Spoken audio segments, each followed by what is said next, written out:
Hello friends, welcome to as Tamil. நான் உங்கள் சாய்ராஷிக். நம்ம வீட்டு மிக்ஸி எவ்வளோ அழுக்காக இருந்தாலும் நொடியில் பளிச்சுன்னு புதுசு மாதிரி ஆகிற மாதிரி க்ளீன் பண்ணுறது எப்படி அப்படின்றது தான் இந்த வீடியோவில் பார்க்க போகிறோம். இந்த மெத்தடில் க்ளீன் பண்ணிங்கன்னா மிக்ஸி எவ்வளோ அழுக்காக இருந்தாலும் ரொம்ப ஈஸியாக க்ளீன் பண்ண முடியும். அதே மாதிரியே ரொம்ப வருஷத்துக்கு புதுசு மாதிரியே மெயின்டைன் பண்ண முடியும். இப்போ பாருங்கள் மிக்ஸி எந்த அளவுக்கு அழுக்காக இருக்குன்னு. இதை நான் கொஞ்ச நாளாக க்ளீன் பண்ணாமல் அப்படியே விட்டு வச்சுருக்கேன் உங்களுக்கு காமிக்கிறதுக்காக.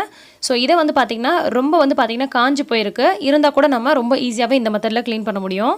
மிக்ஸி க்ளீன் பண்ணும்போது செய்யக்கூடாத விஷயங்களையும் சின்ன சின்ன டிப்ஸாக கொடுக்குறேன், நோட் பண்ணிக்கோங்க. இப்போ பார்த்தீங்கன்னா உள்ளுக்குள்ளெல்லாம் பாருங்கள் எவ்வளோ அழுக்காக இருக்குதுன்னு. நிறைய பேர் மிக்ஸியை தொடச்சி வச்சா கூட மேலெலாம் க்ளீன் பண்ணுவாங்க, உள்ளுக்குள்ளெல்லாம் பார்த்தீங்கன்னா க்ளீன் பண்ணாமல் விட்டுருவாங்க. அதே மாதிரி இந்த ப்ளக்லாம் பார்த்தீங்கன்னா அழுக்காக இருக்கும் கை தொட்டு. ஸோ அதையும் க்ளீன் பண்ணாமல் விட்டுருவாங்க. ஸோ முதல்ல க்ளீன் பண்ணுறதுக்கு முன்னாடி அந்த மிக்ஸியோட ப்ளக் இருக்கு இல்லையா, அதை அன்ப்ளக் பண்ணிக்கோங்க. அது ரொம்ப முக்கியம். இன்றைக்கி நம்ம வினிகர் வச்சு தான் க்ளீன் பண்ண போகிறோம். வினிகர் நல்ல ஒரு க்ளீனிங் ஏஜென்ட்டாக இருக்கும். வினிகர் வச்சு க்ளீன் பண்ணும்போது நம்ம அழுத்தி துடைக்க வேண்டிய அவசியமே இருக்காது. ரொம்ப ஈஸியாக க்ளீன் ஆகி வரும். வினிகர் நம்ம நார்மலாக குக்கிங்க்கு யூஸ் பண்ணக்கூடிய வினிகர் தாங்க. இது எல்லா மளிகை கடையிலையும் சூப்பர் மார்க்கெட்ஸ்லையும் கிடைக்கும். 10-20 ரூபா ரேஞ்சிலே வைப்பாங்க. நான் இந்த மாதிரி ஸ்பாஞ்ச் இருக்கிற மாதிரியான ஸ்க்ரப்பாக எடுத்துக்கிறேன். நீங்கள் காட்டன் கிளாத் கூட எடுத்து க்ளீன் பண்ணிக்கலாம். இதில் கொஞ்சமாக நம்ம வினிகர் ஊற்றிக்கலாம். இதில் கொஞ்சமாக பல் விளக்குறதுக்கு யூஸ் பண்ணக்கூடிய டூத் பேஸ்ட் வச்சுக்க போகிறேன். நீங்கள் என்ன பிராண்ட் டூத் பேஸ்ட்னாலும் வச்சுக்கலாம். டூத் பேஸ்ட்டும் வினிகரும் நல்லா மிக்ஸ் ஆகிற மாதிரி இந்த மாதிரி கைகளால் லைட்டாக கசக்கி விட்டுக்கோங்க. அப்போ தான் நமக்கு தொட்ட உடனே ஈஸியாக க்ளீன் ஆகி வரும். வினிகர் கொஞ்சமாக ஊற்றிக்கோங்க போதும். ரொம்ப சொட்ட தண்ணி மாதிரி இருக்கிற மாதிரி ஊற்றிக்காதீங்க.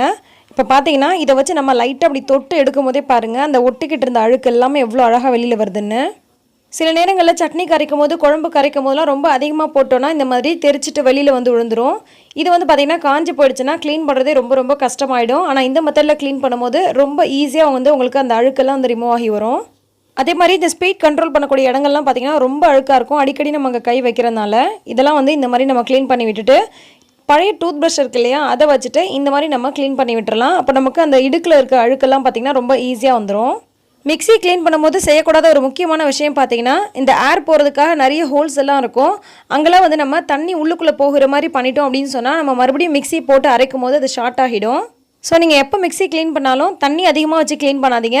அதே சமயத்தில் இந்த இடுக்கெல்லாம் பார்த்தீங்கன்னா ஏர் போகிறதுக்காக கேப் கொடுத்துருக்காங்க இல்லையா, அங்கெல்லாம் உள்ளுக்குள்ளே தண்ணி போகிற மாதிரி க்ளீன் பண்ணிடாதீங்க. இப்போ அந்த மேல் போர்ஷனில் பார்த்தீங்கன்னா ரொம்ப அழுக்காக இருக்கும். ஏன்னா உள்ளுக்குள்ளே சரியாக நம்மளால் க்ளீன் பண்ணவே முடியாது. அதுக்கு நம்ம ஒரு காட்டன் கிளாத்தோ அல்லது ஸ்பாஞ்சோ வச்சுட்டு இந்த மாதிரி நம்ம உள்ளுக்குள்ளே ஒரு ஷார்ப்பான ஒரு பொருளை வச்சுட்டு ஒரு ஸ்பூனோ அல்லது ஏதாவது ஒரு பொருளை வச்சு சுற்றி எடுத்தோம் அப்படின்னு சொன்னால் அவ்வளோ ஈஸியாக அழுக்கெல்லாம் வெளியில் வந்துடும். ஸோ நம்ம வினிகரும் பேஸ்ட்டும் போட்ட ஸ்பாஞ்ச் வச்சுட்டு நம்ம ஃபஸ்ட்டு க்ளீன் பண்ணிவிட்டு அதுக்கப்புறம் ஒரு ட்ரையான கிளாத் வச்சு நம்ம ஃபுல்லாகவே எந்த இடத்துல நம்ம க்ளீன் பண்ணமோ அது எல்லா இடங்களையுமே நம்ம கம்ப்ளீட்டாக தொடச்சி எடுக்கணுங்க. ஸோ மிக்ஸி க்ளீன் பண்ணுறதுக்கு முன்னாடி அன்ப்ளக் பண்ணிவிடுங்க. அதே மாதிரி அதிகமாக தண்ணி வச்சு க்ளீன் பண்ணாதீங்க. அடுத்தது இடுக்காக இருக்கக்கூடிய இடங்களில் ப்ரஷ் வச்சு க்ளீன் பண்ணிவிட்டு அதுக்கப்புறமா ஒரு துணியை வச்சு க்ளீன் பண்ணிக்கோங்க. அதே மாதிரி நம்ம மிக்ஸி க்ளீன் பண்ணும்போது இடுக்கு வழியாக தண்ணி ஈரப்பதம் எதுவும் உள்ளே போயிடாத மாதிரி பார்த்துக்கோங்க. அந்த மாதிரி போயிடுச்சு அப்படின்னு சொன்னால் மிக்ஸி ரிப்பேர் ஆகிறதுக்கான வாய்ப்பு இருக்குது. ஸோ இதெல்லாம் நம்ம நோட் பண்ணி செஞ்சோம் அப்படின்னு சொன்னாலே நமக்கு மிக்ஸி ரொம்ப நாளைக்கு உழைக்கும். அதே மாதிரி பர்ஃபெக்டாக க்ளீன் பண்ணி வச்சுக்க முடியும்.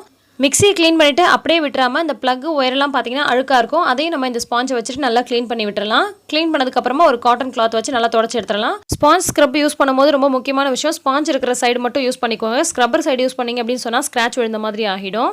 இதில் பார்த்தீங்கன்னா இந்த மேலே இருக்கக்கூடிய தடம் அழுக்கோ கரையோ கிடையாது. இது மிக்ஸி வச்சுட்டு இந்த ஜார் வச்சு திருப்போம் இல்லையா, அந்த தடம் தாங்க. ஸோ இப்போ நம்ம மிக்ஸி ஃபுல்லாக நல்லா க்ளீன் பண்ணியாச்சு. இப்போ பார்த்தீங்கன்னா இந்த ப்ளக் ஒயரெல்லாம் கூட நல்லா புதுசாக இருக்குது. மிக்ஸியும் பார்த்தீங்கன்னா நல்லா பலப்பலன்னு புதுசாக இருக்குது. இதே மாதிரி நீங்கள் எப்போதுமே க்ளீன் பண்ணிங்க அப்படின்னு சொன்னால் மிக்ஸி புதுசு மாதிரியே மெயின்டைன் பண்ண முடியும். அதே மாதிரி எப்போதுமே நீங்கள் மிக்ஸி க்ளீன் பண்ணதுக்கப்புறமா நல்லா மறுபடியும் ட்ரை ஆனதுக்கப்புறம் மிக்ஸி மறுபடியும் யூஸ் பண்ணிக்கோங்க. இந்த வீடியோ உங்களுக்கு பிடிச்சிருந்தா லைக் பண்ணி மற்றவங்களுக்கும் ஷேர் பண்ணுங்கள். மறக்காம ஆஸ் தமிழ் சேனலை சப்ஸ்கிரைப் பண்ணுங்கள். நன்றி.